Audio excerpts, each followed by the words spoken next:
G'day guys, welcome back to the Boundary Riders YouTube channel, and today we are here to review the first week of the finals. Of course, the review is back. We'll be doing the Boundary Riders votes for every single game of the final series as well, and we will have a finals medalist for the very first time, so make sure to stay tuned for that.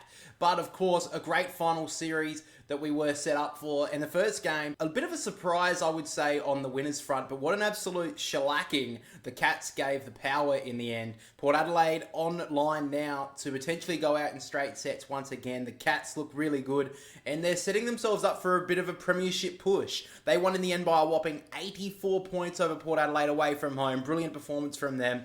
There was one injury concern from this game. It's a pretty big one. It was to Zach Butters. He hurt his ribs in the first half and didn't return after half-time. Now, he did go to hospital after the game for precautionary reasons, so we'll have to see if he is all good for the semi-final. But getting to the game itself, the Cats really brought immense pressure early in this one, and the Cats were able to get the first two goals of the game. Now, Port Adelaide did kick a goal soon after, but the Cats were really dominant for the first term, but really couldn't put it on the scoreboard. Geelong kicked 3 goals, 7 in the first quarter, and should have led by a lot more, but Port Adelaide did kick the last 2 goals of the first term, and at quarter time, the Cats only led by 3 points. And despite the Cats getting a very early goal in the second term, Port Adelaide did take a lot of the momentum from that first quarter. They responded with 2 goals in a row and actually took the lead for the first time. But as soon as Port Adelaide took the lead, the Cats were really not taking that very lightly. Now, the Cats kicked the 5 goals in a row and gave themselves a game-high 26-point lead. Now, luckily for Port Adelaide, they did get the final goal of the first half to reduce the margin to 20 points, but it was really set up that the Cats were really dominant in the first half and should have led by a lot more. And going into the second half, the Cats ran riot. Geelong were amazing, but Port Adelaide, honestly, in that second half, were very embarrassing. Cats piled on 5 goals in the third term, and Port Adelaide were goalless. Now, the Cats did kick 7 behinds and could have led again by a lot more, but at 3-quarter time, they led by 55 points, and Port Adelaide really didn't fire a shot in the last quarter either. The Cats just continued on their merry way, and the Power looked like a bunch of witches' cones out there. It was, again, a really embarrassing performance, and the Cats just took full advantage. The Cats kicked 6 goals to 1 in the final term and ran out winners by a whopping 84 points. So, take no credit away from Geelong. They were brilliant on Thursday night. Just shut down every single avenue Port Adelaide tried to use to try and get the way forward. And Port Adelaide didn't have a plan B. They looked very poor for a lot of this game. Ken Hinkley's job is on the line next week. So many talking points going out to next week in the semi-final. But Geelong, I don't think anyone really saw them challenging for a premiership, but you have to give them a chance now. They get to a home prelim final, will be the MCG for them, but it's still a home final. And the Cats, you got to give them a chance now. They stand up in the big moments. They've set themselves up. Chris Scott, absolutely amazing coaching this year. It would be amazing to see them win it, but they have every chance now. Moving to the statistics of this game, Brian Myers top scored with the 117, Guthrie with the 114 along with Sean Manor, Max Holmes with the 112, Ollie Wines with the 99, and then Ryan Burton with the 96. And now, of course, we get to the votes in the first final. 3 votes went to Max Holmes, 2 votes went to Sean Manor, and then 1 vote went to Jeremy Cameron. After that, we get to the first elimination final of this weekend. It was the Bulldogs up against Hawthorn. It was a heavyweight bout despite being a elimination final between these two teams. There was nearly 100,000 people at the MCG, and it was the Hollywood Hawks who were able to rise above the Bulldogs. The young Hawks who stood up strong, and they give themselves a real chance next week. They won by 37 points over the Dogs, 99-62. Now, the Dogs started pretty strong in this game and took the early ascendancy, but as the quarter went on, both teams really had their moments. But it was the Western Bulldogs who finished the first quarter strong with the final 3 goals of it, and at quarter time led by 12 points. Now, the Hawks really started a lot better in the second term as they kicked the first 2 goals of it, and the young Hawks were really starting to win a lot more of the territory battle. Now, the Dogs responded with a quick goal, but then the true Hollywood Hawks started to shine through. Hawthorn finished with the last 3 goals of the quarter, and at halftime they led by 11 points. And the Hawks continued on their merry way in the third quarter. They did start the quarter with 4 behinds, but were able to kick a little bit straighter as the quarter went on, and the Dogs really struggled to retain the footy. And once they had possession, the Hawks really put on a lot of pressure, and it was really great to see the Hawks pressure on the ball, but also the retention with the footy was just brilliant to see. Real maturity was shown. And at 3-quarter time, the Hawks led by 36 points, and this game was all but done. Now, the Dogs did kick the first goal of the final term to give themselves somewhat of a chance, but that was quickly extinguished as the Hawks held it up really nicely, wouldn't let the Dogs get consecutive goals, and it was a really goal-for-goal final term as the Hawks would continue on to go to the semi-final now against Port Adelaide, and the Dogs are out. So, I think the Dogs, honestly, It's a pretty big failure of a season, I will say. I think if they didn't drop those games like against the Crows, and there were a couple of games they dropped in those final 6 or 7 weeks or so, that could have got them into the top 4, and now they're out in the first week of the final. So that's really disappointing for the Dogs, but Hawthorn, amazing to watch. They are such a great team. I mean, it's crazy that they are in a semi-final right now, because next year, they are going to be almost up there with a Premiership favourite. They are going to look amazing this year, Hawthorn. Imagine if they could go all the way. And at the moment, I give them a chance. They've got Port Adelaide next week, who are going to be so shaky. And Hawthorn, what a team to watch. Great performance from their young players. Now, moving to the statistics of this game, Lloyd Meek top score with the 137. He was brilliant. John Newcombe with the 136. James Sicily, 115. D'Ambrosio with the 114. Treloar, 106. And then Connor McDonald with the 102. Now we get to the votes in this game. 3 votes went to James Sicily, 2 votes to John Newcombe, and the 1 vote to Lloyd Meek. So next up, we get to the second qualifying final, guys. Saturday afternoon, Sydney Derby, Swans vs Giants, and this lived up to every single expectation.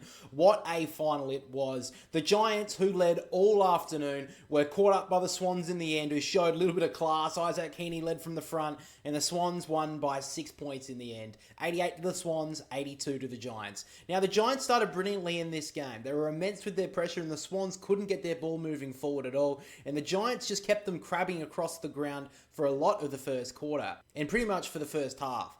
But the only problem the Giants had was in front of goal. They finished with 2 goals, 5 for the quarter, and despite leading by 7 points at quarter time, they should have led by a lot more. Now, GWS continued with their pressure in the second term, and the Swans continued to struggle. The teams traded goals early, but the Giants did break away with 3 goals in a row to get to a game-high 27-point lead at that stage. Now, GWS did get 5 goals in the second term and led by 26 points late, but with Isaac Heaney getting a late goal just before halftime, he reduced the margin to 20 points. Now, Sydney actually started really well in the second half with 2 early goals and finally started to get the ball moving forward and getting their ball movement game going. But the Giants really responded well. They kicked the next 3 goals and pushed the margin back to that 27-point lead, and it just felt at this stage that the Giants had the answers every single time the Swans would come at them. Now, the Swans did kick the last goal of the third quarter and were down by 21 points at 3-quarter time. But again, the Swans would start the final term a lot better than the Giants. They did get an early goal, but the Giants did quickly respond. And like I said, they just had all the answers. It felt like GWS. But the one thing that was happening was the Giants' pressure that they put on throughout the whole game. They did start to tire, which gave Sydney a chance, and that's when they made their push. Led by Isaac Heaney, Chad Warner, and the sub and Braden Campbell, the Swans finished with the last 3 goals of the game, which included a Joel Amati goal, which was basically his first touch of the whole game, and the Swans were basically able to steal this win against GWS and held on by 6 points. So in a final, it doesn't matter how you win them, you just have to do it, and the Swans held strong with the Giants throughout the whole afternoon. It was a great game. GWS lost no supporters from that, probably gained a few. One of the best Swans games I've seen in some time. Heart was in my throat for a lot of it. Giants will go next week to the winner of Brisbane and Carlton, and that's going to be a big game as well. But the Giants go in heavy favourites. They were brilliant today. And if it wasn't for the fact that they tied in the last quarter, they would have won this game and would have been deserving winners. Moving to the statistics of this game, though, Jake Lloyd top score with the 149. Isaac Heaney was brilliant, 126. James Peatling with the 103. Grundy 198. Whitfield 94. And then Chad Warner, great last quarter from him, 92. Now let's get to the votes in this game. 3 votes, Isaac Heaney. 2 votes to Jack Buckley. And the 1 vote to Jake Lloyd. Now, Jake Buckley, he was brilliant down back with Sam Taylor. I gave the votes to Jack Buckley over Sam Taylor just because I felt like he was a lot better on the rebound as well. Sam Taylor was just a brick wall. Either of them could have got votes here. But Jack Buckley, great job from him. Deserved 2 votes. Probably would have got 3 if they were able to get over the line. So now, guys, we get to the last final of the weekend. It was Brisbane up against Carlton. And as most people expected, it was the Brisbane Lions who were triumphant in the end against the Blues, who really struggled throughout the majority of the game. They did catch back to make the scoreboard look a little bit more respectable. But it was the Lions who won by 28 points. 99 to the Lions, 71 to the Blues. Now, there was one injury concern from this game, which was Jackson Payne. Really unfortunate for him because he just returned back to the team. But he hurt his knee in the second term when he landed awkwardly from a marking contest. test and was subbed out soon after. Now, it is claimed at this stage that he's done his MCL, so he will be going for scans in the week to see what is the real concern and if it is confirmed to be an MCL injury. That's really unfortunate for him. He just returned back to the team, missed out on the grand final last year due to injury, so hopefully he's all good and can somehow make a return. Maybe not next week, but if the Lions can continue to go through the finals, maybe he can return. But moving to the game itself, the Brisbane Lions started amazingly in this game. They dominated the territory battle and dominated most facets of the game. Carlton really didn't show up in the first quarter or the first half. It was really embarrassing. But full credit to the Lions as they really brought the heat. Their pressure was over 200 on the rating meter in the first quarter. And at the first change, not only did they keep Carlton scoreless, but they led by 35 points. And like I said, Carlton didn't improve in the second term and the Lions kept on firing. Brisbane's defence held up every single time Carlton tried to even attempt to move outside of their defensive half. And the Lions at one point led 60-0. It was an absolute embarrassing performance by Carlton at that stage. However, they finally got their first goal of the game late in the second term, and at halftime, Carlton was still down by a pretty comprehensive margin of 48 points.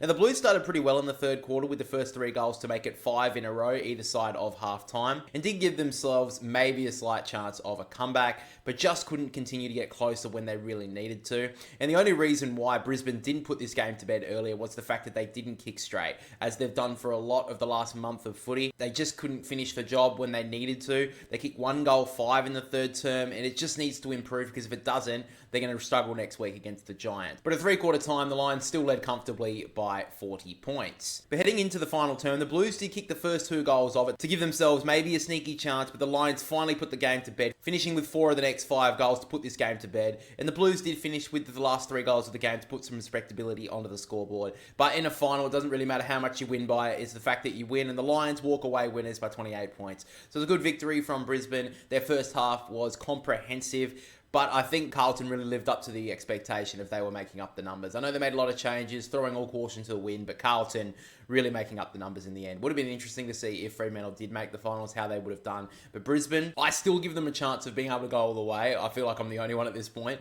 But Brisbane really have to improve next week if they're going to beat the Giants. The one thing they do have going their way is the fact that the Giants played a really tough game of football, while the Lions played a pretty cruisy game. So maybe the Lions will be okay for next week. But at this stage, the Giants go in heavy favourites in that game. But a good win from the Lions. Moving to the statistics of this game, though, Hugh McCluggage top scored with the 118, Dane Zorko with the 109, George Hewitt with the 108, Oscar McInerney with the 106, Nick Newman with the 92, and then Jared Berry with the 90. Now we get to the votes in this game. 3 votes went to Dane Zorko, 2 votes went to Hugh McCluggage, and the 1 vote went to Jared Berry. But of course, guys, with that being said, we move to the semi-finals. And of course, from now, if you win, you're through. You lose, you're out. The first final, Friday night, September the 13th, 7:10 for local time. Port Adelaide up against Hawthorn. What a clash this is going to be. Hawthorn actually go in as favourites. I don't think there's been many semi-finals where the team away from home going in as favourites. So Hawthorn, all to play for Port Adelaide. Ken Hinkley's job's on the line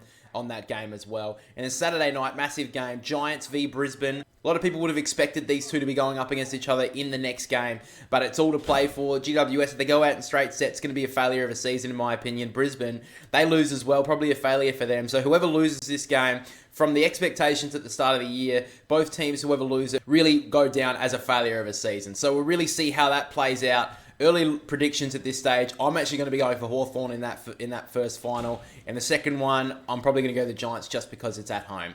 But guys, that is all we have for today's review of the first round of the finals. So Sydney and Geelong through to the prelim, and then the semi-finals coming up next week. Massive couple of games. Of course, if you did enjoy this episode of the review, make sure to like and subscribe over on YouTube. And if you are over on Spotify, make sure to leave us 5 stars so we keep on growing, and just because I asked really nicely. And of course, make sure to follow so you're notified on the review and the podcast every single week. But guys, again, thank you for listening. Thank you for watching. We'll catch you all next week.